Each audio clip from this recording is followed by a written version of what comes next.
السلام علیکم نحمدہ ونصلی علی رسولہ الکریم اما بعد۔ میری عزیز ماؤں اور بہنوں، آپ سب کو رشتہ اکیڈمی میں خوش آمدید۔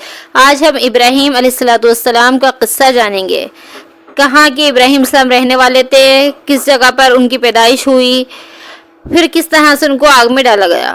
ابراہیم علیہ السلام کو اللہ تبارک و تعالیٰ نے قوم سمود کے بعد بھیجا۔ جب قوم سمود کو اللہ تعالیٰ نے تباہ کر دیا تو اس کے بعد ملک شام میں ابراہیم علیہ السلام کی پیدائش ہوئی۔ ملک شام اس وقت بہت بڑا تھا، بیت المقدس بھی ملک شام میں ہی آتا تھا۔ وہاں ابراہیم علیہ السلام کی ولادت آزر کے گھر میں ہوئی۔ آزر بت پرستی میں مبتلا تھے اور ان کی قوم بھی۔ آزر کے یہاں بت بنانے کا کام ہوتا تھا، بت بنا کر وہ اس کو بیچا کرتے تھے۔ ابراہیم علیہ السلام جب بڑے ہوتے جاتے ہیں اور دیکھتے ہیں کہ ان کی قوم بت پرستی میں مبتلا ہے تو وہ بت پرستی کی مخالفت شروع کر دیتے ہیں۔ قرآن نے ابراہیم علیہ السلام کی کافی واقعات بتائے ہیں، کافی جگہ ابراہیم علیہ السلام کا ذکر کیا گیا۔ ابراہیم علیہ السلام بہت جلیل القدر نبی تھے، اللہ تعالیٰ کے خلیل تھے، دوست تھے اللہ کے۔ قرآن میں بتایا گیا ہے کہ کس طرح سے ابراہیم علیہ السلام دنیا میں غور و فکر کرتے تھے، اللہ کی نشانیوں میں غور و فکر کرتے تھے۔ بچپن سے ہی اللہ تبارک و تعالیٰ نے ان کو سیدھا راستہ دکھایا تھا۔ قرآن میں ذکر آتا ہے کہ جب رات ہوتی ہے، رات میں ابراہیم علیہ السلام ستارے کو دیکھتے ہیں تو دیکھ کر کہتے ہیں کہ یہ میرا رب ہے۔ سوچتے ہیں کہ اتنی اوپر ہے، اتنی بلند جگہ پر ہے تو یہ میرا رب ہو سکتا ہے۔ یہ قوم بت پرستی میں مبتلا ہے تو بتوں کی پوجا کرتی ہے، تو ہو سکتا ہے میرا رب ہی ستارہ ہو۔ مگر کچھ ہی دیر کے بعد جب وہ ستارہ غائب ہو جاتا ہے تو ابراہیم علیہ السلام کہتے ہیں کہ میرا رب نہیں ہو سکتا، میں غائب ہونے والوں کو پسند نہیں کرتا۔ اس کے بعد ابراہیم علیہ السلام چاند دیکھتے ہیں، چاند بھی بہت بڑا خوبصورت دیکھتے ہیں، تو چاند کو دیکھ کر کے سوچتے ہیں کہ یہ میرا رب ہے۔ مگر جب چاند بھی غائب ہو جاتا ہے تو پھر کہتے ہیں کہ میں غائب ہونے والوں کو، فنا ہونے والوں کو پسند نہیں کرتا، فنا ہونے والوں سے محبت نہیں کرتا۔ اس کے بعد میں ابراہیم السلام ایسی نشانیوں میں غور و فکر کرتے رہتے ہیں۔ پھر جب سورج کو دیکھتے ہیں تو سوچتے ہیں کہ یہ تو بہت ہی بڑا ہے، سورج کی چمک دمک تو الگ ہی ہوتی ہے، سورج پر تو کوئی نگاہ بھی بھر کر نہیں ڈال سکتا، تو سوچتے ہیں کہ ہو سکتا ہے یہ میرا رب ہو۔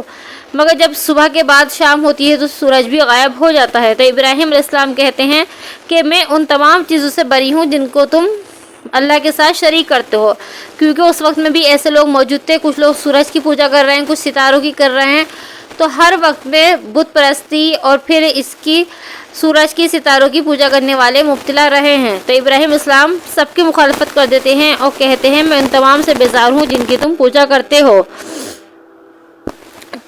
اس کے بعد میں ابراہیم اسلام پڑھتے ہیں انی وجہت وجہی للذی فطر السماوات والارض حنیفا وما انا من المشرکین، کہ میں اپنا رخ ایسی ذات کی طرف کرتا ہوں جس نے زمین اور آسمان کو پیدا کیا اور میں اس کے ساتھ کسی کو شریک نہیں کرتا۔ تو یہ دعا جو ہے تہجد میں پڑھ لینی چاہیے، اس میں توحید کا اقرار ہے، ہر نماز سے پہلے پڑھ لیں تو اور زیادہ بہتر ہے۔ کیا آیت ہے یہ؟ انی وجہت وجہی للذی فطر السماوات والارض حنیفا وما انا من المشرکین۔ ابراہیم علیہ السلام اپنے والد آزر کو بہت پیار سے سمجھاتے ہیں، اللہ تعالیٰ کی نشانیوں کے بارے میں سمجھاتے ہیں، بت پرستی سے ہٹاتے ہیں۔ علامہ سیوطی رحمۃ اللہ علیہ جو ایک بہت بڑے بزرگ گزرے ہیں، کہتے ہیں کہ جو آزر کا ذکر قرآن میں ہے وہ حضرت ابراہیم علیہ السلام کے حقیقی والد نہیں تھے بلکہ چچا تھے، کیونکہ نبی کے والد جو ہیں وہ مشرک نہیں ہو سکتے۔ قرآن میں چچا کو مجازن ابا کہہ دیا گیا ہے، مگر باقی ان کے علاوہ جتنے بھی علماء ہیں وہ آزر کو ہی والد کہتے ہیں۔ قرآن میں جگہ جگہ یہی ذکر آیا ہے کہ حضرت آزر حضرت ابراہیم کے والد تھے۔ ابراہیم علیہ السلام اتنے پیار سے اپنے ابا کو سمجھاتے ہیں، کیا الفاظ قرآن نے نقل کیے ہیں، یا ابتی انی اخاف ان یمسک عذاب من الرحمن، سورہ مریم میں اس کا ذکر ہے کہ اے میرے والد، میں آپ پر خوف کرتا ہوں کہ رحمان کی طرف سے آپ کو عذاب نہ پہنچ جائے۔ کس کو سمجھا رہے ہیں ابراہیم علیہ السلام؟ یہ اپنے مشرک باپ کو جو بت پرستی میں مبتلا ہے۔ ابراہیم علیہ السلام 100% حق پر تھے اور ان کے والد 100% غلط ہیں، ناحق ہیں۔ اس کے بعد بھی ان کے والد ان کو دھمکیاں دے رہے ہیں کہ ہم تمہیں پتھروں سے مار کر ہلاک کر دیں گے، اتنی زیادہ سختی ابراہیم علیہ السلام پر کی جا رہی ہے۔ مگر ایسے وقت میں بھی ابراہیم علیہ السلام نے اپنے ہاتھ سے ادب کا دامن نہیں چھوٹنے دیا، ادب کو چھوٹنے نہیں دیا، ادب اور تعظیم کو برقرار رکھا، اتنے پیار سے سمجھا رہے یا بتیے میرے والد۔ تو دیکھیے والد کا جو حق ہے تو اولاد کو اسے ہر حال میں برقرار رکھنا چاہیے، اگرچہ والد ہی غلطی پر کیوں نہ ہو۔ اگر کسی کا باپ غلطی پر ہے تب بھی وہ کیا کرے، ادب کو تعظیم کو برقرار رکھے۔ ادب اور تعظیم کے دائرے میں والد کو اگر کوئی بات سمجھا سکتے ہیں، وہ ان کی سمجھ میں آ جائے تو بہتر ہے، نہیں آتی تو پھر صرف ان کے لیے دعا کر سکتے ہیں، ان سے سخت الفاظ نہیں بول سکتے، ان سے بدتمیزی نہیں کر سکتے۔ اور اگر کسی نے ان کی زندگی میں بدتمیزی کر لی اور وہ چلے گئے دنیا سے تو کیا کریں، ان کے لیے احصال ثواب کریں۔ احصال ثواب اس طریقے سے نہ کریں کہ قرآن خوانی کرا رہا ہے ان کے لیے، نہیں، قرآن خوانی میں پتہ نہیں چلتا کہ پڑھنے والا دل سے پڑھ رہا ہے، پورا پڑھ بھی رہا ہے، اس کی ادائیگی کیسی ہے، کیسا پڑھا، بلکہ خود قریبی لوگ بیٹھ کر خود ثواب پہنچائیں یا پھر ان کی نیت کر کے صدقہ کریں، ان کے لیے صدقہ جاریہ کر دے، کچھ خود جتنا ہو سکے خود ان کو ثواب پہنچائیں، کسی دوسرے کا سہارا نہ لیں۔ اور اگر ماں باپ زندہ ہیں اور زندگی میں کوئی غلطی ہو گئی تو ان کی خدمت سے، ان کی دعاؤں سے اس کی تلافی کر لیں۔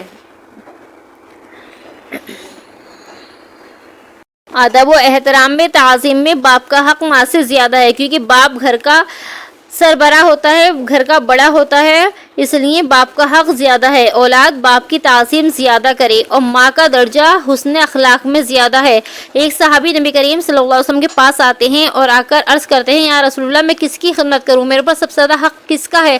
آپ صلی اللہ علیہ وسلم نے ارشاد فرمایا کہ ماں کا۔ پھر دوبارہ یہی سوال کرتے ہیں کہ یا رسول اللہ میں کس کی خدمت سب سے زیادہ کروں، میرے پاس کس کا حق زیادہ ہے؟ آپ نے ارشاد فرمایا کہ ماں کا۔ تیسری مرتبہ یہی سوال کرتے ہیں، پھر آپ وہی جواب دہراتے ہیں کہ تم پر سب سے زیادہ حق تمہاری ماں کا ہے۔ چوتھی مرتبہ پوچھتے ہیں کہ یا رسول اللہ ماں کے بعد میرے پر کس کا حق سب سے زیادہ ہے؟ تو پھر آپ ارشاد فرماتے ہیں کہ باپ کا۔ چوتھی مرتبہ میں آپ نے باپ کا حق ارشاد فرمایا، مگر یہ حسن اخلاق کی خدمت کے معاملے میں ہے، اور جہاں تعظیم اور ادب کی بات آتی ہے تو وہاں باپ کا حق ماں سے بڑا ہوا ہے، اس لیے باپ کی تعظیم زیادہ کریں اور ماں کی خدمت زیادہ کریں۔ اگرچہ ماں باپ غلط بھی ہوں تو تب بھی ان کے لیے دعا کرتے رہیں، جتنا ممکن ہو ان کو سمجھاتے رہیں، مگر ان سے بدتمیزی بے ادبی ہرگز نہ کریں۔ جب ابراہیم علیہ السلام دیکھتے ہیں اپنی قوم کو سمجھا کے تھک جاتے ہیں اور وہ نہیں ماں باپ کو بھی چاہیے کہ اولاد جب بڑی ہو جائے تو ان پر ہاتھ ہلکا رکھیں، ان پر زیادہ سختی نہ کریں، نرمی سے کام لیں، اپنے اندر برداشت لے کر آئیں۔ جتنے بچے بڑے ہوتے جا رہے ہوں تو ماں باپ کی قوت برداشت بڑھتی جا رہی ہو، کیونکہ آج کل کے بچے جو ہے نا زیادہ تو میں اگر ان سے کرو تو وہ اور زیادہ بدتمیزی کرتے ہیں۔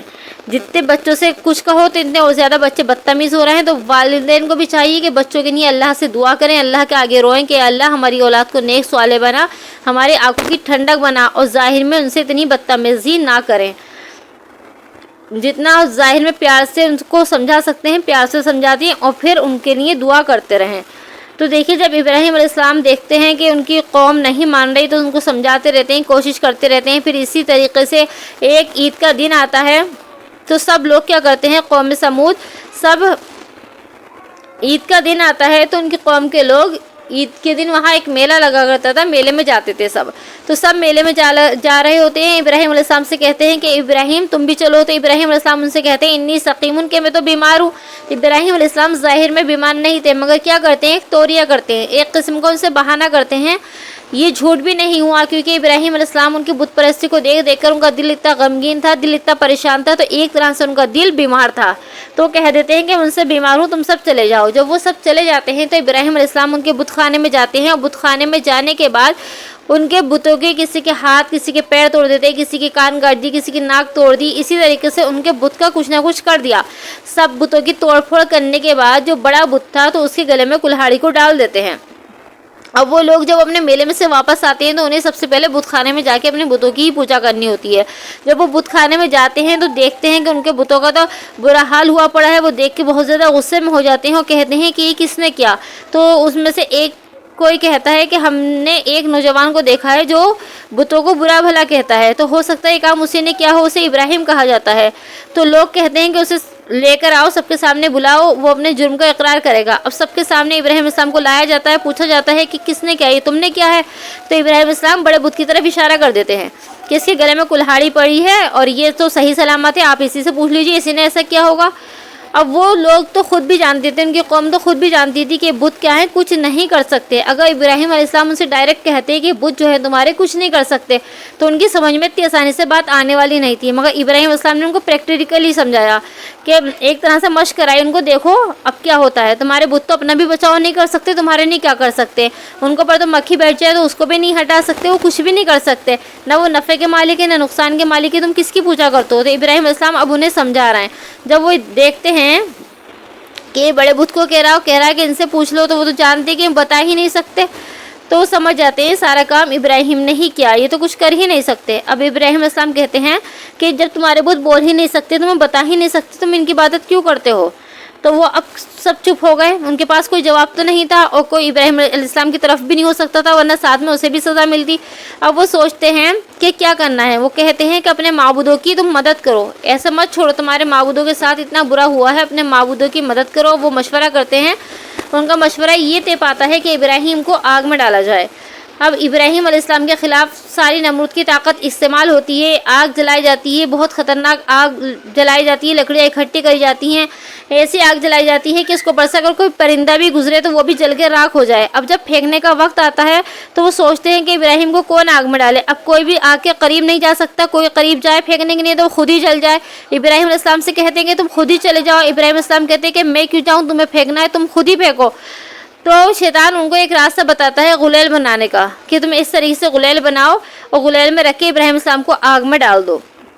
اب وہ لوگ کیا کرتے ہیں، غلیل کے ذریعے ابراہیم السلام کو آگ میں ڈالتے، فرشتے سارا نظارہ دیکھ رہے ہیں، اللہ دیکھ رہا ہے۔ اب کیا ہوتا ہے، ابراہیم السلام کے دائیں طرف آ جاتے ہیں کہ ابراہیم السلام کوئی حکم کریں تو میں اس کو پورا کروں، پانی کا فرشتہ بائیں طرف ہے کہ ابراہیم کچھ کہیں تو میں جلدی سے آگ کو بجھا دوں، مگر ابراہیم السلام بالکل خاموش ہوتے ہیں، ان کی نظر اللہ پہ ہوتی ہے، بس وہ کیا پڑھ رہے ہیں، حسبی اللہ و نعم الوکیل، حسبی اللہ و نعم الوکیل، کہ میرے لیے اللہ کافی، وہ بہترین کارساز ہے۔